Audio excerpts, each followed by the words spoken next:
Welcome to Celebrity Sinistry. For those of you who are waking up early on the East Coast of the United States and you night owls on the West Coast, I'm Madeline Marie and I'm here with your Celebrity Sinistry. This is my first time going live on YouTube, so I am a little bit nervous, but I went ahead and wrote out, some notes here for us. I want to start off by saying this is all speculation. I am using these public figures to illustrate how I interpret aspects in synastry and astrology. Synastry is where we look at how two people's charts interact regarding the planets. We actually can look into the houses as well if we have their birth times. Of course, we're doing Johnny Depp and Amber Heard this morning, whatever you want to call it, wherever you are in the world. It's 5 o'clock somewhere. And so with that being said, we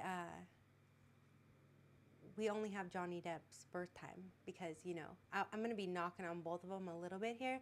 But, Amber's not famous enough to have her birth time up. Or, maybe she was born somewhere rural and they just don't know exactly what time. I'm not sure. But it's not public, so we're just going to use Johnny's houses and how she affected him primarily. But we're also going to look at the aspects between their planets. And the reason that I decided to do Johnny Depp and Amber Heard first in my celebrity synastries, I was actually really contemplating, and a friend of mine suggested, doing dead celebrities first because, then I'm not going to offend anyone who's alive.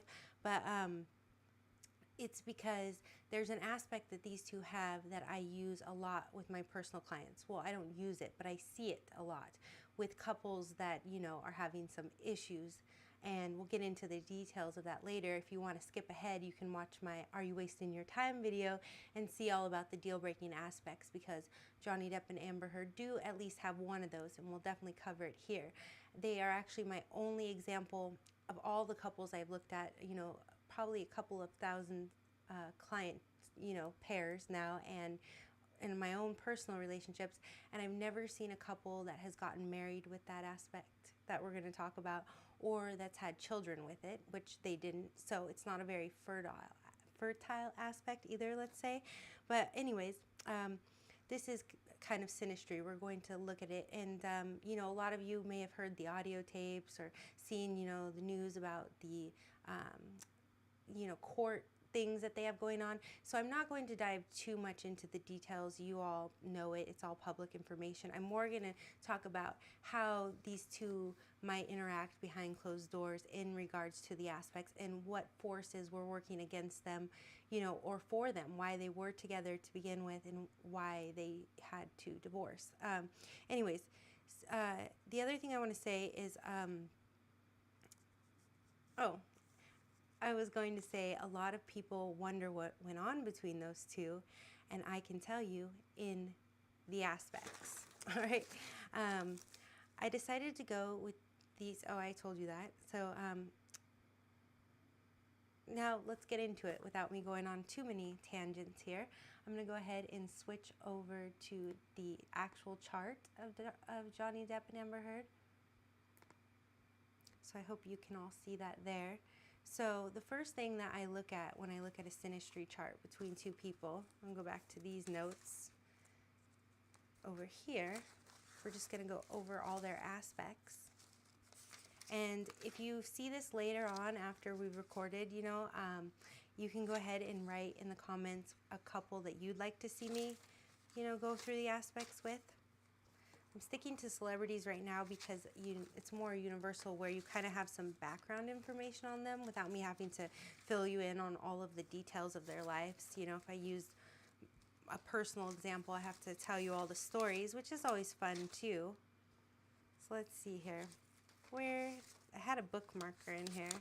I lost it. Okay, so the first thing that I always look at when I'm looking at the synastry is, of course, the suns. Now, everybody knows their sun sign.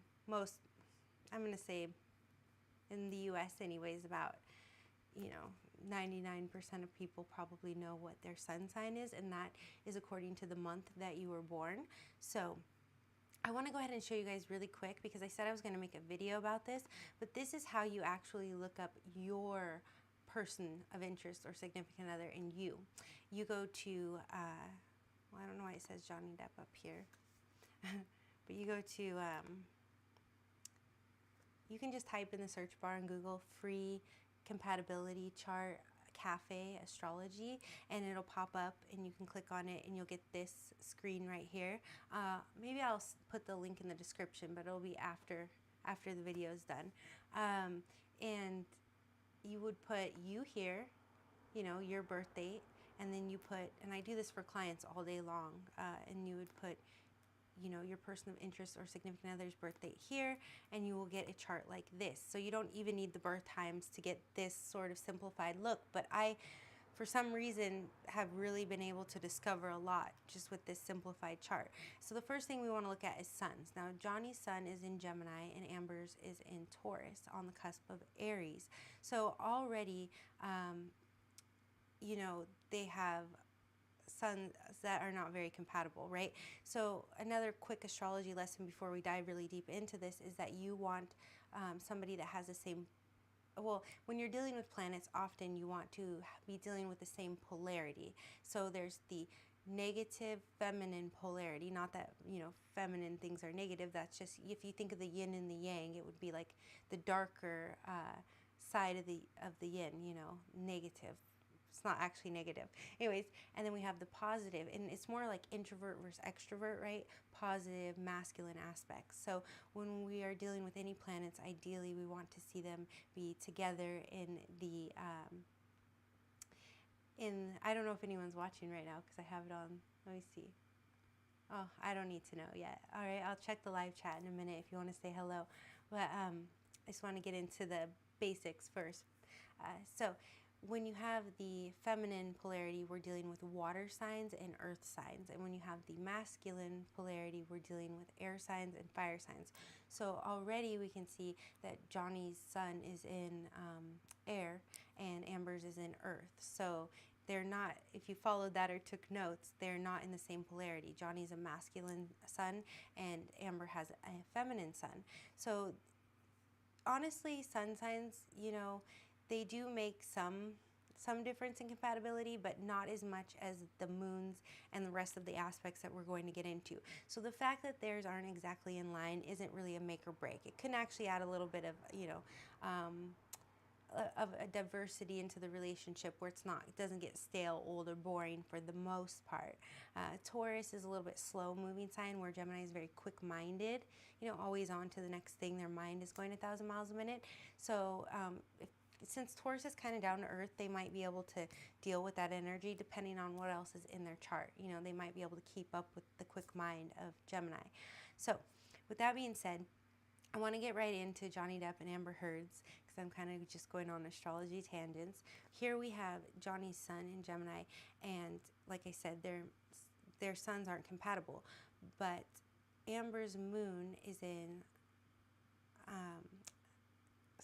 Amber's moon is in Scorpio. So her sun is in Taurus and her moon is in Virgo.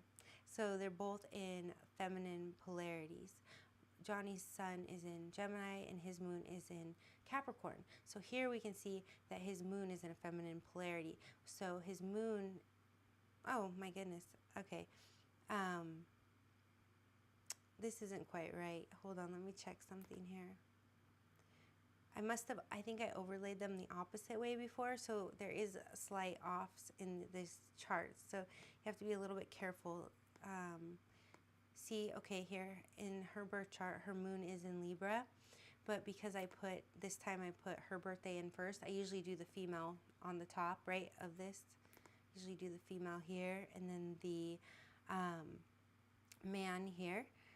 But the first time I did it, I did Johnny's first, and so we have here where her moon looks like it's in Virgo, but it's right on the cusp, and her moon is actually in Libra. If we look at her birth chart, it's in Libra by 7.51 degrees. So I'm live now, but I would almost like to go and flip them around so that, because it lined up better that way. So 60963. And then you can kind of see how I do it. It's kind of tedious, but 63, and then Amber's is 42286.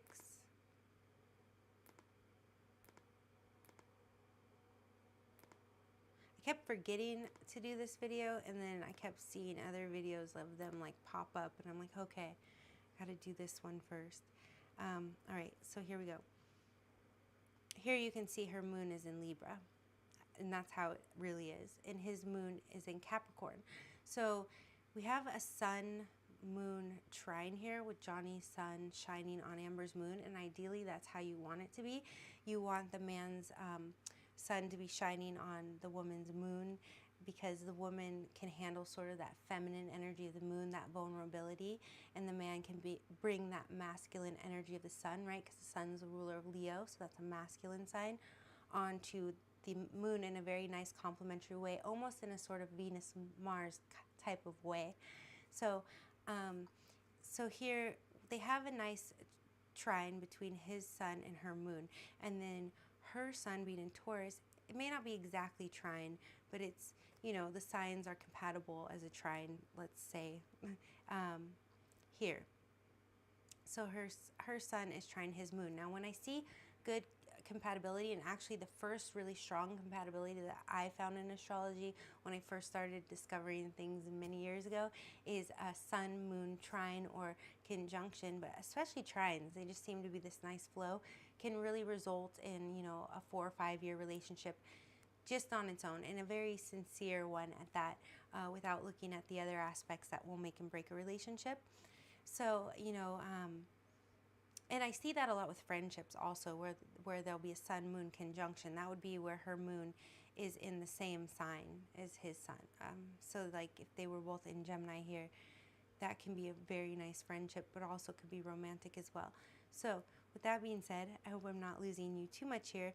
Even though their suns are, you know, in different polarities, not compatible at all here, their sun to moon thing, you know, her moon being in Libra, she really could, her emotional nature could really get along well with his personality. And then his moon being in Capricorn, trine Taurus, she could really deal with his, like, his moon being in Capricorn is the opposite of Cancer, right, which is ruled by the moon. So Capricorn is a very interesting place for the moon to be. It can be sort of a rigid moon. He's definitely very work-oriented. Obviously, he's got a large body of work. So his heart is sort of in his work, with his moon being in Capricorn.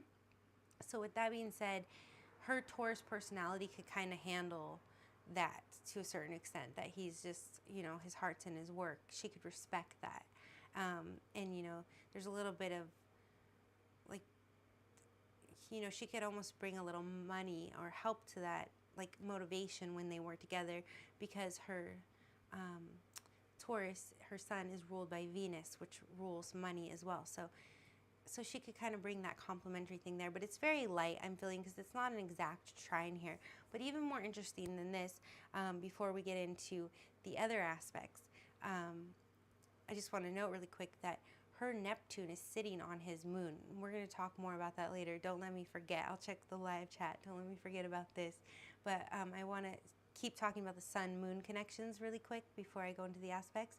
So after we look at the suns, right, their suns are not compatible. We looked at the sun-moon conjunction, and, you know, they do have that going on, which gives them about 4 or 5 years of really nice, sincere, genuine love. It's a very light energy, but it can definitely contribute to that. We have to look at their moons and compare their moons the way we did their suns. So her moon is in Libra, which is a masculine polarity, even though it is ruled by Venus, a very feminine energy, and his moon is in Capricorn. So his moon is in Earth, her moon is in air. There's, after this more shows up for two people when they're living together and intimate, but it also can really start to show up, say a couple has really great things going on in the rest of the astrology, and they get together and they're together. This one could break two people apart maybe after 10 years, 20 years. This is where you might see couples that, you know, were married for a long time or worked for a long time, and then they separate after quite a few years, and you're kind of like, why are you guys separating now? It can be where the moon compatibility just starts to wear on them, you know, because the moon is a very agreeable energy. So even though they don't get, you know, these two wouldn't necessarily get along here, I think it's even a square, Capricorn and Libra, they want to make it work. You know, it's nurturing energy, but it'll wear on them. He'll feel like, you know, she's too social, right? Like Libra or something like that, you know, and she'll feel like he's too work oriented. You know, her personality will kind of guard that with her sun being in Taurus, but eventually her moon in Libra will be like, I want to get out and have fun and socialize and be with all my friends. And he's like, no, you know, you should be working more. Now, I'm not saying they have this actual conversation. This would be their moons talking. So this is more some sort of undercurrent in their, you know, emotional energy, attention, right? They may or may not have been able to articulate that. We'd have to kind of look at where Mercury is. Mercury's not really involved here, but I'm going to tell you a moon in Libra is probably going to be very outspoken, and a moon in Capricorn like Johnny's is going to be a little bit more reserved and even possibly a little cool at times, you know, not feeling the need to explain much. But then he'll banter very intellectually here with his sun in Gemini. So with that being said, I'm going to go ahead and switch. I'm going to go ahead and switch the screen here. Now, I want to go into these aspects here.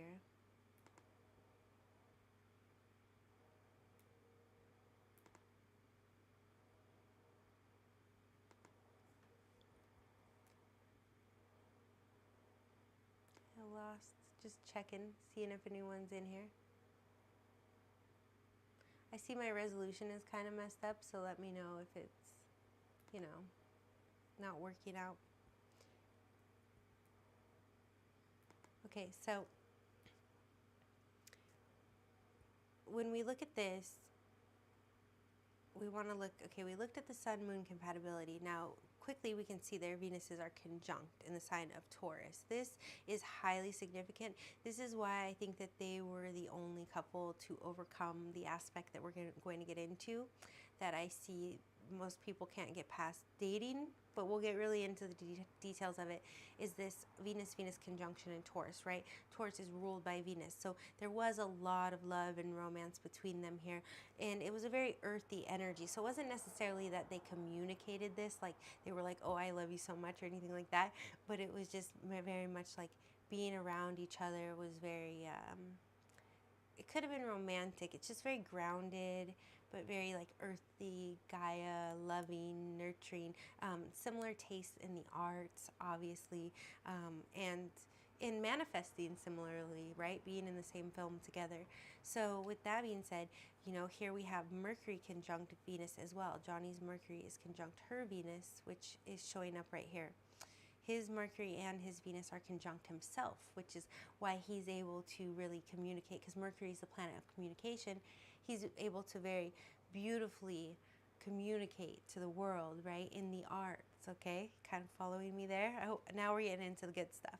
So with her Venus sitting right there, as much as people want to hate her or, you know, think he was terrible to her or whatever, you can see here that they do have this very, very nice connection. It's a very rare connection. And what's even more interesting about their Venus conjunction is that usually you see this with someone that you were born within a few days of. And they have this at a 1.15 orb.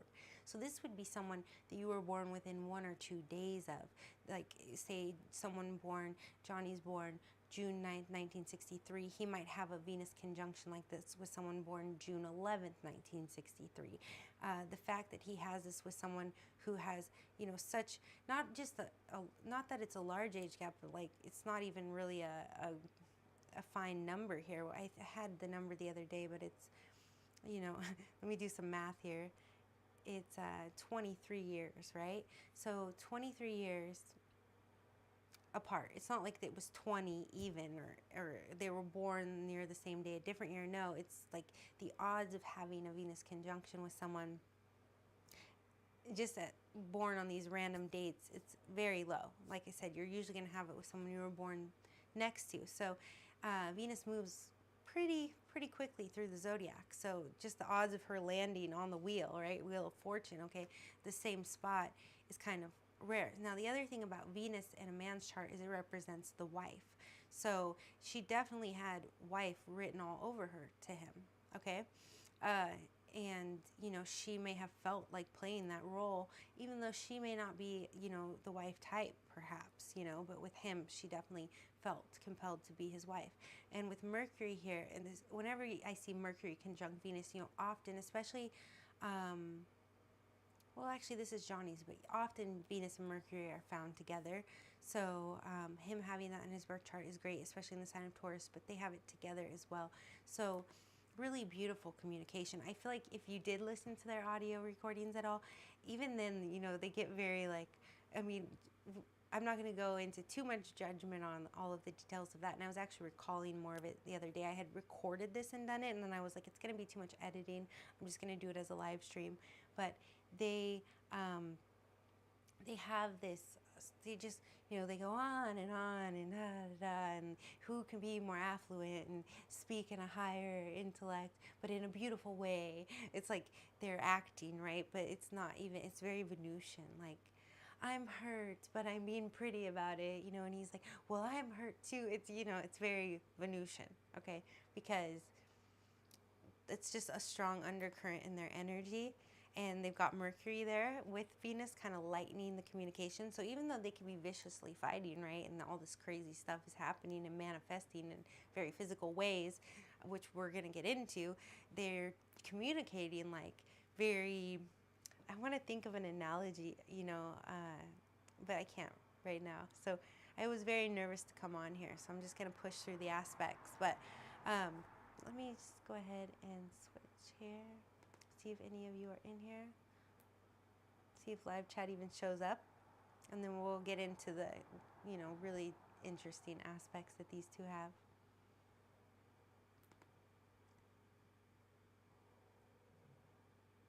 I don't know if the live chat is working properly, so if you are around, maybe say something so I can check it.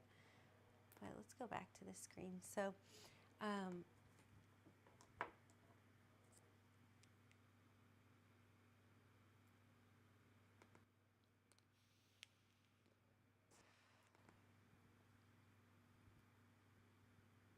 after we talk, okay, so now we're going to talk about, see, they have Mars trine Sun here. That was great. Attraction and, you know, compatibility, getting a lot of things done together. And we can see that if we look at Johnny's chart, I believe, I think his ninth house, yeah, has Mars in Aries. So where is his Mars? His Mars is in Virgo. Now, I might lose some of you here that love Johnny Depp, but we have Pluto conjunct Mars here. Now, what I found with this is that it can indicate sort of, it can, well, if you watched my, go ahead. If you watched my Are You Wasting Your Time video, you know that Pluto conjunct Mars can indicate murder in a natal chart. And the thing is that I found, and I actually have a friend who was in Aries with a Scorpio moon, right? Aries is the Mars is the ruler of Aries, and Scorpio is the ruler of, or Pluto is the ruler of Scorpio. So having that sun moon is kind of like having a Pluto Mars conjunction in your birth chart, and he was actually murdered. And one day I thought, oh my gosh, he has Pluto Mars as his sun moon rulers. But then I was looking and I saw Eddie Murphy's in Aries, and I'm in Aries, so I'm always, you know, looking at all my Aries, and he has Pluto conjunct Mars, and so I think it can also indicate mega fame, right? And so let's go back to, I keep losing my mouse here, you guys. So if we go back to Johnny's chart here, we can see that he has Pluto conjunct Mars in his second house. Now, Pluto in the second house can definitely also indicate a lot of wealth. A lot of millionaires and billionaires have this. I believe Bill Gates has it. So, yeah, Bill Gates has it, and that's that Pluto conjunct Mars. I'm sorry, Eddie Murphy doesn't have Pluto conjunct Mars in his birth chart, but he's an Aries sun with a Scorpio moon, so that's still like Pluto Mars rulership on the sun and moon. So this can indicate, yeah, mega wealth, mega fame. I don't know why, or murder. It's sort of like you either really go hard, you know, big, or you know, go under kind of energy, right? So the thing about this is that she's aspecting him here with her. We'll get into it because I dug into it when I recorded the video, but there's a way that she's lining up with that. Oh yeah, we got to go back to the Synastry chart to see. She's lining up with his, well, yeah, we'll get into it. So now here they have Venus square Saturn. Now, you know, again, don't want to make anyone upset that really loves Johnny Depp, but from my personal experience, and I haven't seen this one enough, or I didn't pay enough attention with my clients, because whenever I see some Saturn energy, it's good, right? We want some Saturn, even if it's a square. Because if a couple doesn't have any Saturn, Saturn is the father of time. He's the glue that holds two people together.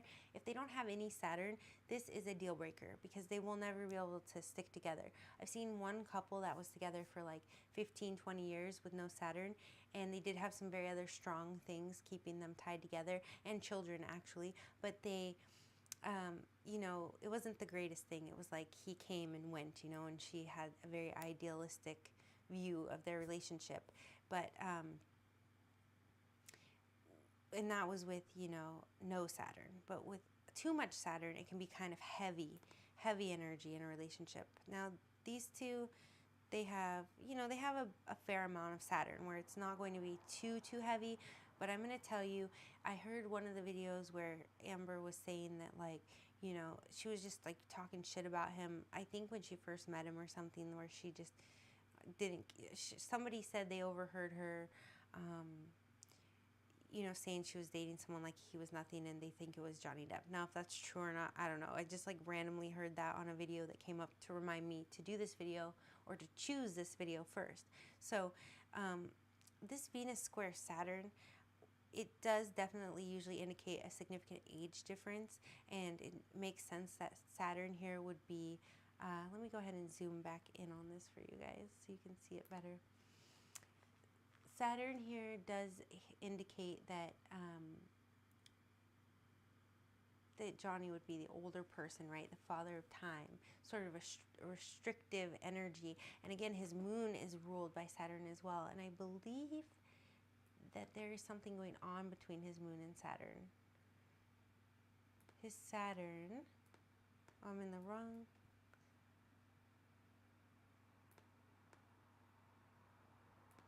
Natally, where's his Saturn?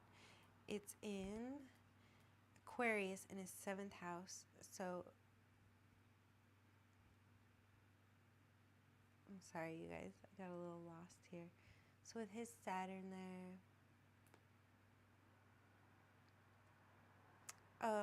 yeah, it's in a hard aspect to his moon, because his moon's in Capricorn. So with his Saturn here, it's like, I think it's a square. No, not a square, but it's, yeah. Let me see. It says his aspects down here. I looked up his, you know, Vanessa Paradise's birth chart, and so remember how I was saying that Venus is the wife in a man's chart? I just want to mention this about her. I could do another video where I go over, like, through all his exes, because sometimes it's good to compare the different relationships and see. Maybe the reason that he didn't have these issues in the other ones is he didn't have his heart of aspects. But we're going to get into the heart aspects in a moment. But if you can see here, she's born December 22nd. She is a Capricorn. So her sun was conjunct his moon, which actually might have been a little overpowering for him at times. But it created a lot of understanding. Now, sun-moon conjunction, like I told you, can give about 4 or 5 years to a relationship. So it's interesting that she has that. I thought she had something with Taurus as well, but I didn't actually look into her chart too deeply. But here with Amber being a Taurus and his Venus being in Taurus, that represents the wife in the chart. So now that I've kind of rambled on and gotten lost a few times, I was talking about how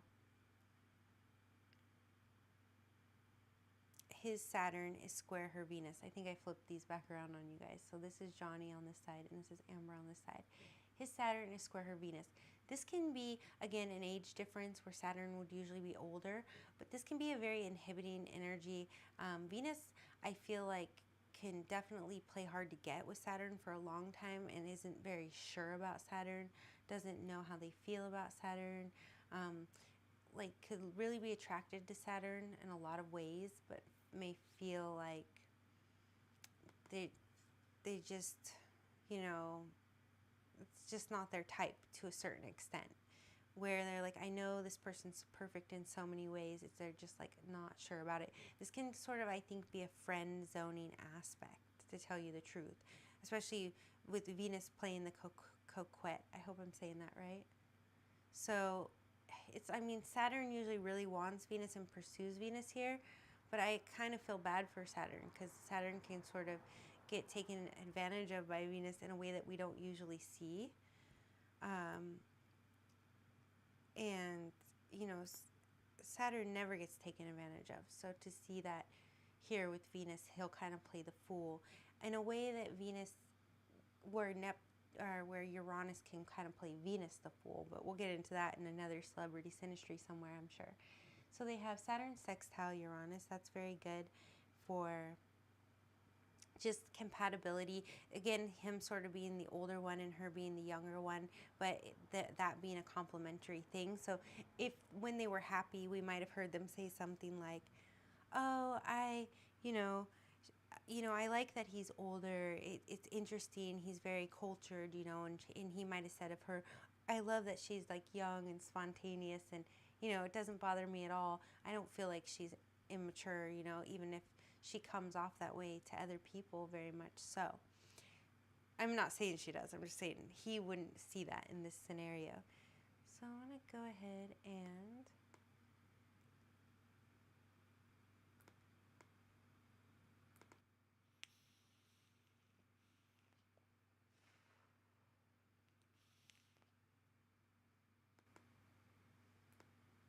sorry about that. I don't know why it's still picking up the mic there, but all right. Let's go back here and go into it a little further. I know it's kind of very tedious astrology video. You thought it was going to be all about them, but it is all about them, just from an astrological perspective. And the cool thing is when you do go look up your own person, you can come back and refer to these videos to kind of compare what you have. But okay, so the Saturn square your Venus isn't a make or break. It's not the best. I mean, it's cool if there's no other Saturn, but they've got some Saturn here, in a softer aspect to keep them together. So they don't necessarily need this challenge. But with Venus there, she could feel a little bit like he's too much of a fatherly figure. He's a little too, controlling. And you did hear, I mean, we'll get into more things, but I want to get into the really good stuff here. So here we have the Sun trine Uranus. Now, this is a positive aspect. You guys, my skills here are like with the live stream. This is why I'm doing it in the middle of the night to practice. But I thought, if I'm going to do it, I might as well do it for everyone.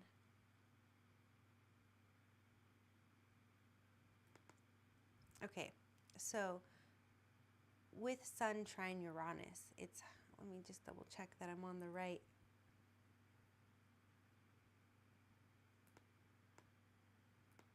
Okay, it's her Sun trine his Uranus. So in a trine like this, anytime the Sun is square Uranus, the Uranus person is very on and off and has a hard time committing, and they'll come and go. They'll just like break up suddenly, and then they'll come back and want to make things right again. But this is a soft aspect, so Uranus isn't going to behave that way. But still, Uranus is going to have this sense of, I need freedom from this relationship. I need, to get away sometimes. But they're not going to like break up and leave. But I do think this is where, if you listen to any of their audio tapes, she was like, you always leave, and you're never around. That could have played into that a little bit. There's somewhere in there, I can't remember where it was, when I was doing the video the other day, where I really saw that dynamic playing out in the astrology, where she's like, you always leave. And, he is a Gemini as well. And she just felt like he needed to come back. Actually, I know where we'll get into that. So let me go ahead and take you back to the chart so we can go through here.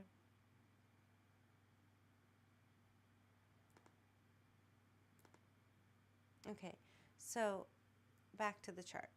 Now, we got Saturn, sextile, Uranus, Uranus, trine Sun. Uranus, trine North Node, that's very good, you know, bringing sort of Uranian things. I don't really need to go into that. I want to get into the good stuff here. And for some reason, I'm not seeing it right now, which is tripping me out. Like, did I put it in wrong? Oh no, I skipped over it. Okay, so if you watched my Are You Wasting Your Time video, you know all about Mars square Jupiter. Now, Mars square Jupiter typically plays out, and this is what I said in that video, but I've learned a lot since, not a lot, but I'm going to give you a few more of the tidbits I've gotten about Mars square Jupiter right now. So Mars square Jupiter, usually the way I see this play out is a couple gets together. I'm going to put a little lip gloss on here because my lips are getting a little dry.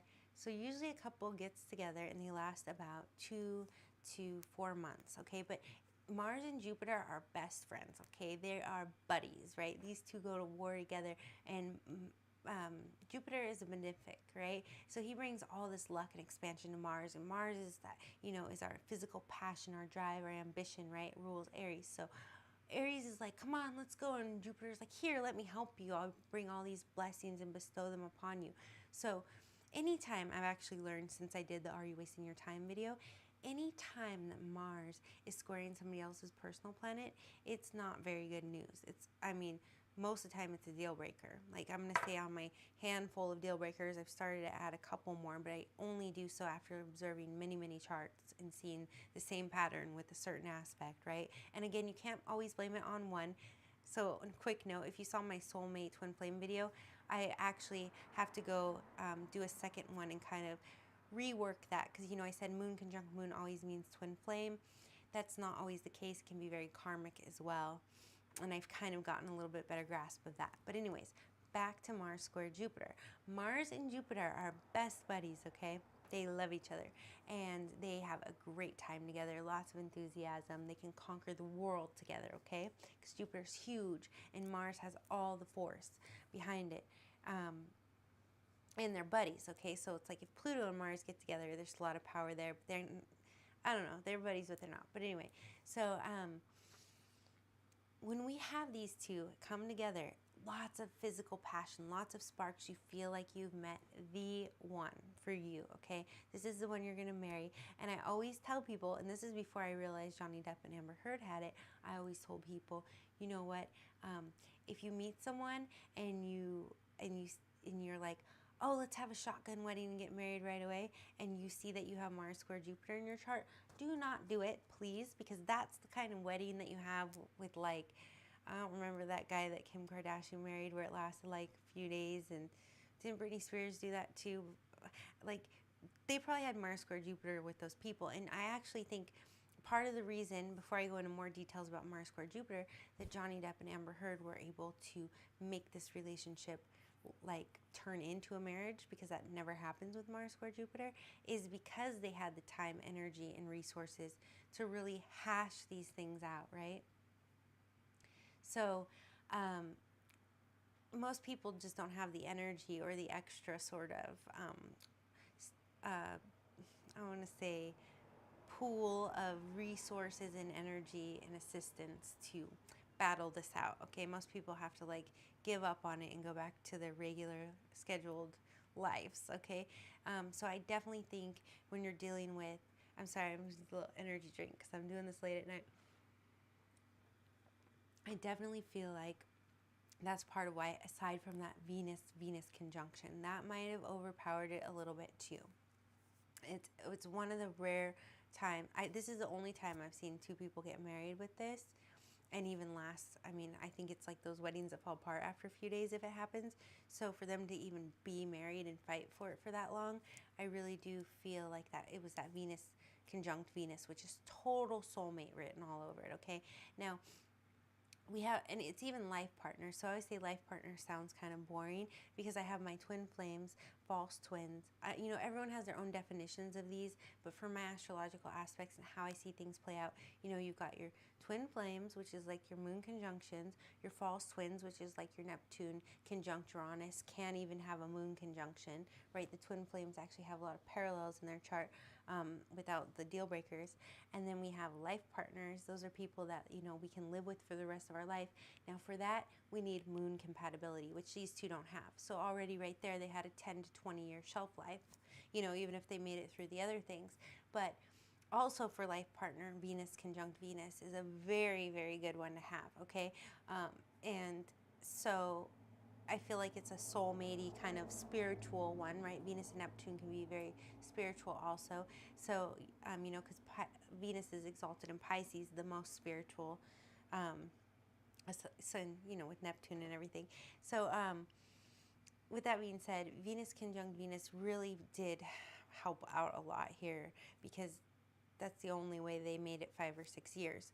Now, I think what ultimately, they may have been able to go on that way for a very, very long time, with just this real inner conflict, inner turmoil, battling it out thing, and that Venus conjunct Venus smoothing it all over, making them want to work through things, okay? But before we get into the next thing that I think is what finally ended it after about 5 or 6 years. Now, I'm saying approximately. I didn't want to go research them. It's all over the place. We all know it. If you want to Google, you know, how long they were together, it's great. Write it in the comments for everyone else. But I just was like, I really know I'm already going to go on too many rants about the astrology, so I don't want to go too deep into the details of their lives. Like I said, it's out there. You can find it yourself. But normally how Mars square Jupiter plays out, you can watch Are You Wasting Your Time video, but I've learned more since then, so I'm just going to insert it here. It's that the couple gets together for about 2 to 4 months. They feel like they met the one. The sparks fly. It's probably right up there, like top best, you know, physical compatibility, right? I'm going to say, you know, your best would probably be Venus-Mars stuff, but Mars square Jupiter, you're going to have this great physical relationship, and you're going to feel like you met the one, and usually it's Jupiter, so that would be Johnny here, will kind of ghost Mars, and that happens all the time. And for me, the way that I come to reconcile this, especially for my clients that are going through it, because it's very devastating, usually for Mars. Usually when Jupiter comes along, they're like, huh, what happened here? Because neither one of them really knows why it didn't work out. They both idolized it, but Jupiter takes it a little easier, right? Jupiter's, you know, higher wisdom, you know, philosophical. He's not as emotional about it, where Mars is all passion, right? So Jupiter's like, oh, you know, I liked them. I don't know why I blocked them, right? And Mars is like, calling you, texting you, freaking out. What happened?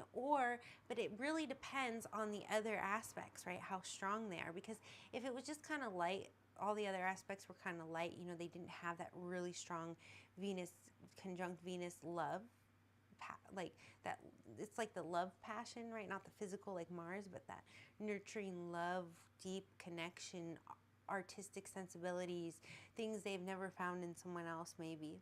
He could, I mean, that was why it'd be interesting to go see if he had that with anyone else, etc., etc. But just, I don't have enough time to do all that right now, and this is already a lot to cover. But with that, it's like with Jupiter square Mars, they'll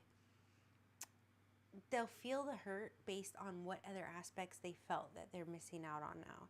And so if they really felt this Venus conjunct Venus, which I'm very sure they did, that is when the Mars square Mars were off, that's how much more they're going to feel like, oh, what happened here, you know, like crying about it or something, you know, where if it was just kind of light energy to begin with, you know, light, nice, personal contacts, they might just think of the other one nostalgically, like, huh, I really thought they were the one. I don't know.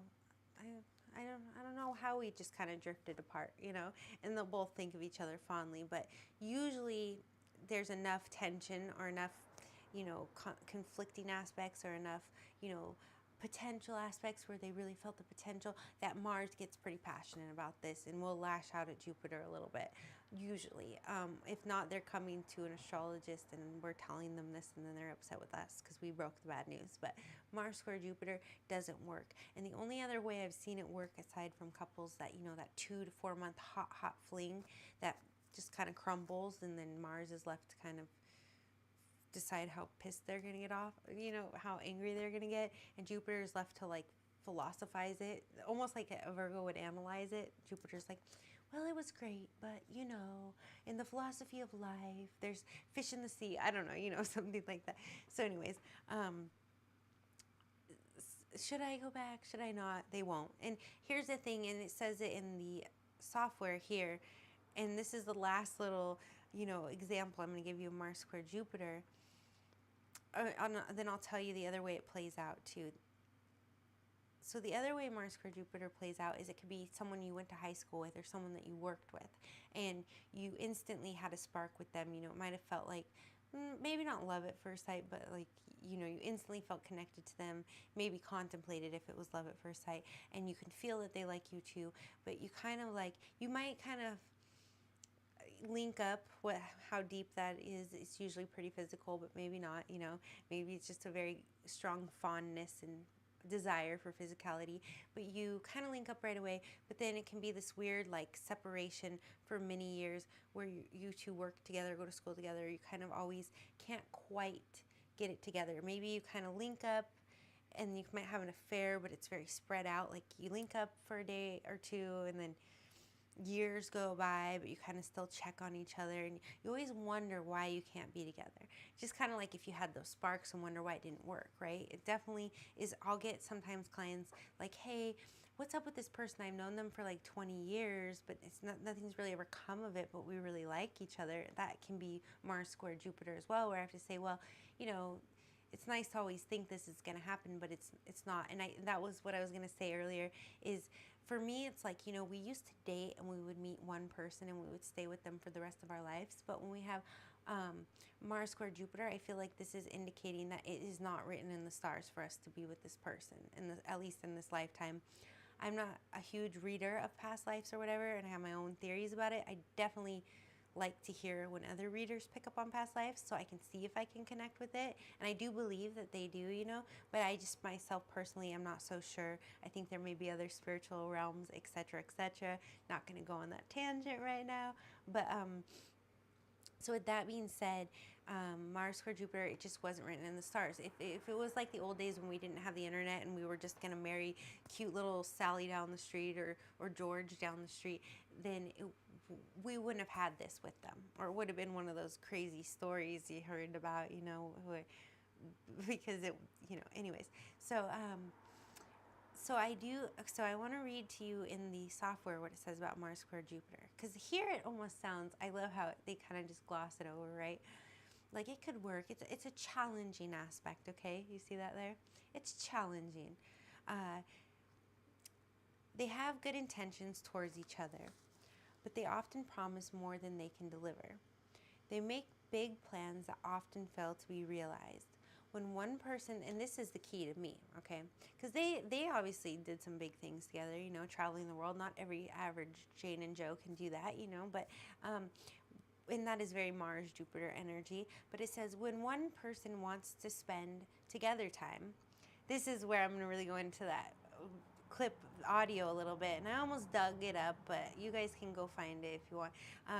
When one person wants to spend together time, the other feels restless and dreams of being somewhere else. Freedom versus closeness is a conflict that arises often in this relationship.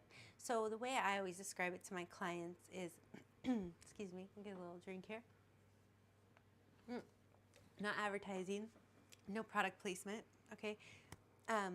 I describe it this way, that they, if you two, usually I'm telling Jupiter this or something, but if you two were to get together and live in a studio apartment together, you know, and you finally got this person nailed down, you know, that's kind of been elusive, but you know, there's a connection, and you two finally got, you know, whoever's wanting it more, if you finally got the other one pinned down, you two are living together, you're domesticated, right, married, which, like I said, doesn't happen often with this one, you're actually going to be the one to go, like especially with Amber's, you know, Libra moon,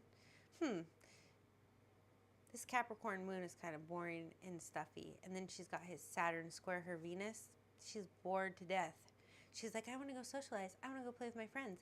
Now, she could have come off, you know, as not caring about the relationship, but I'm telling you, Venus conjunct Venus, I think she very much did have a lot of heart in this. And you can hear it when she's going, you know, Mars square Jupiter. When, you know, so I say when the two are in like a confined space, like they're living in a small place together, that one that was like, let's make it work, let's pin it down, is the one that's now like, a little bored here. I think I'll go play with my friends now and stir up a lot of trouble, because there's almost like this underlying, you know, Mars and Jupiter are kind of warrior in general here. There's like this underlying, especially for Mars, which is Amber here, need to rebel against Jupiter, because it's a square, right? And they got to create this conflict. So, but then you could hear her, you know, coming back, trying to work things out, and him like, you're freaking crazy, you know, because she's Mars, probably being a little aggressive, like, you know, and it doesn't mean that she was being violent necessarily, but she, I mean, even I've seen Mars breakups where Mars will, you know, blow up Jupiter's phone, but it's not like they're necessarily going to be violent, but it can be on that edge of where it's like Jupiter's like, do I need a restraining order? But Mars is blowing off steam because Jupiter really got them very hot here, and it's not working out, right? So it can, it depending on maybe the people's own temperaments and birth charts, it can come off as very, very strong energy. So to Jupiter, where he's like, whoa, Mars might kill me, you know. So I could see how he's being like that, but really she was just trying to keep him there, because you can hear in the recording, she's like, you know, you leave for days and then you come back like nothing, and then he's brushing that off. But that's kind of serious in a relationship, you know, that's that Sun trine Uranus energy. But I think the reason is that's a trine, so she could maybe handle that, have a little time with her friends. You know, Uranus is ruled Aquarius, that's complementary to her moon in Libra. She may have been able to handle that energy with the trine, but when he's just, you know, one wants to spend together time, right? She wants to be home. Hey, listen to me. Hey, she's trying to get him pinned down, right? She's trying to, you know, they're having this battle over the bathroom door or something. She's trying to pin him down, because that's Mars. Just come on, I want to be with you, Jupiter. We're best buddies. And Jupiter's like, not right now. Like, I want to do my own thing. And Mars is like, you've been gone for days, right? Doesn't work in a marriage, okay?